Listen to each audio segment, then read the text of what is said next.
Hello, good morning बच्चों। आज मैं आपको हमारे पड़ोसी चैप्टर का पार्ट बी पढ़ाऊंगी। पार्ट ए काफ़ी इंटरेस्टिंग पार्ट था, जिसमें पड़ोस के बारे में बताया गया, पड़ोसी के बारे में बताया गया, उनसे व्यवहार कैसा करना चाहिए, बच्चे कैसे पड़ोस में रहते हैं, ठीक है। और अलग अलग धर्मों के अगर लोग रहते हैं तो हमें किस तरह से उनके साथ अपना जो पड़ोसी धर्म है वो किस तरह से निभाना चाहिए, ये सब बताया गया था। अब हम पढ़ेंगे। हमें अपने पड़ोस को साफ सुथरा और सुंदर रखना चाहिए। कई क्या करते हैं, अपने घर को तो साफ कर लेते हैं लेकिन कूड़ा करकट वहीं पड़ोस में फैला देते हैं, तो ऐसा नहीं करना चाहिए। अपने पड़ोस में पेड़ पौधे लगाने चाहिए। पड़ोस में क्या लगाने चाहिए? पेड़ पौधे लगाने चाहिए। पड़ोसियों से लड़ना नहीं चाहिए, कभी भी पड़ोसियों से लड़ना नहीं चाहिए, क्योंकि सुख दुख में वही साथ देते हैं। अगर आपके रिश्तेदार वगैरह दूर हैं तो कौन आपके सुख दुख में कौन साथ देगा? पड़ोसी। पड़ोसियों के सुख दुख में उनका साथ देना चाहिए। अगर वो आपके सुख दुख में काम आते हैं तो आपको भी उनके सुख दुख में काम आना चाहिए, क्योंकि भाई बंधु रिश्तेदार हमसे बहुत दूर रहते हैं, तो हमें वही हमारे भाई बंधु या रिश्तेदार उस समय काम आएंगे जो हमारे पड़ोस में हैं, ठीक है। तो वही हमारे भाई बंधु रिश्तेदार बन जाएंगे पड़ोसी।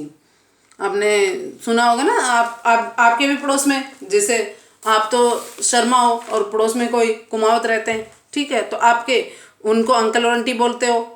अगर उस लड़की जो आपका फ्रेंड है उसके दादा दादी हैं तो वो उनको दादा दादी बोलते हैं, और वो भी आपको पोते पोतियों की तरह प्यार करते हैं। तो इस तरह से पड़ोस बहुत अच्छा होता है। आसपास के घरों में रहने वाले लोग हमारे पड़ोसी कहलाते हैं। हमारे घर के आसपास का स्थान पड़ोस कहलाता है। हमें अपने पड़ोस को साफ सुथरा रखना चाहिए। कैसा रखना चाहिए? साफ सुथरा। हमें आपस में मिलजुल कर रहना चाहिए। आओ अभ्यास करें। सही विकल्प चुनिए। Tick the right option. जो आपको ऑप्शन दिए हुए हैं उनमें से जो सही है उस पर टिक कर रहे हैं। हमारे घर के आसपास का स्थान कहलाता है, क्या कहलाता है? पड़ोस।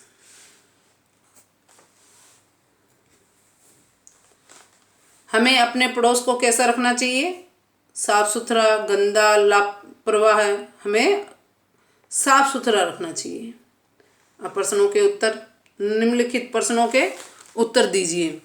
आपके पड़ोस में क्या क्या है? हमारे पड़ोस में अस्पताल है, दुकानें हैं, घर है, विद्यालय है। हमें अपने पड़ोसियों के साथ कैसा व्यवहार करना चाहिए? हमें अपने पड़ोसियों के साथ प्रेम का व्यवहार करना चाहिए। आप पड़ोस के बच्चों के साथ क्या क्या करते हैं? हम पड़ोस के बच्चों के साथ खेलते हैं और उनसे बातें करते हैं और पढ़ाई के बारे में उनसे विचार विमर्श करते हैं। अच्छे पड़ोसी की दो विशेषताएं लिखिए। अच्छा पड़ोसी क्या होता है? अच्छा पड़ोसी हमेशा सुख दुख में साथ देता है। अच्छा पड़ोसी मोहल्ले को साफ सुथरा रखता है। अच्छा पड़ोसी हमेशा दूसरे पड़ोसी से प्रेम से व्यवहार करता है। अब देखिए, संकेतों के आधार पर स्थानों की पूर्ति कीजिए। Fill in the blanks with the correct words.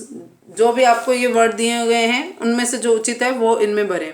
जैसे हम अपने पड़ोसियों के साथ खालिस्तान का व्यवहार करते हैं, प्रेम का व्यवहार करते हैं। किसका व्यवहार करते हैं? प्रेम का। हम अपने पड़ोस के बच्चों के साथ खालिस्तान हैं, खेलते। हम अपने पड़ोस के बच्चों के साथ खेलते हैं। हम अपने पड़ोस के बड़े बूढ़ों का खालिस्तान करते हैं। क्या करते हैं? हम अपने पड़ोस के बड़े बूढ़ों का सम्मान करते हैं, उनको रिस्पेक्ट देते हैं, उनका आदर करते हैं। हमारे घर के आसपास का स्थान खालिस्तान कहलाता है। क्या कहलाता है? पड़ोस। पड़ोस कहलाता है। इस तरह से ये हमने शब्द भर दिए हैं। उसके बाद है सही या गलत का चिन्ह लगाइए। टिक द राइट और रॉन्ग साइन। हमारे घर के आसपास का स्थान हमारा पड़ोस कहलाता है, सही। हमें अपने पड़ोस को गंदा करना चाहिए, नहीं। हमें अपने पड़ोस को साफ सुथरा व सुंदर रखना चाहिए, तो ये गलत हो जाएगा। हमें पड़ोसियों से लड़ना चाहिए, नहीं। हमें कभी भी अपने पड़ोसियों से लड़ना नहीं चाहिए। हमें पड़ोसियों की सहायता करनी चाहिए, सही। हमेशा अपने पड़ोसियों की सहायता करनी चाहिए। अपने पड़ोस के मुख्य स्थानों के नाम लिखिए। तो आपके जैसे आपके मुख्य स्थान कौन कौन से हैं? जैसे आपके पड़ोस में जैसे दीप ज्योति स्कूल है और शिव जी का मंदिर है, तो ये सब आपको लिखना है। आप अपने पड़ोस के बच्चों के साथ कौन कौन से खेल खेलते हैं, लिखिए। तो जैसे सितोलिया खेलते हो, क्रिकेट खेलते हो, फुटबॉल खेलते हो, वॉलीबॉल खेलते हो, बैडमिंटन खेलते हो, तो ये सब जो भी आप खेलते हो, छिपन छिपाई खेलते हो, तो ये सब आप क्या करोगे इसमें लिख के बताएंगे।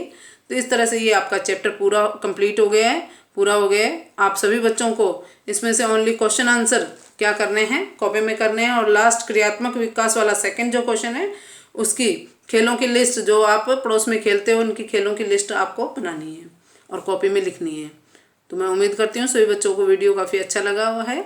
आप उम्मीद पे खरे उतरें और क्वेश्चन आंसरों को सुंदर सुंदर राइटिंग में, ओनली 4 ही क्वेश्चन आंसर है जिसकी हम PDF भेज देंगे और वो आपको कॉपी में करने हैं। Thank you.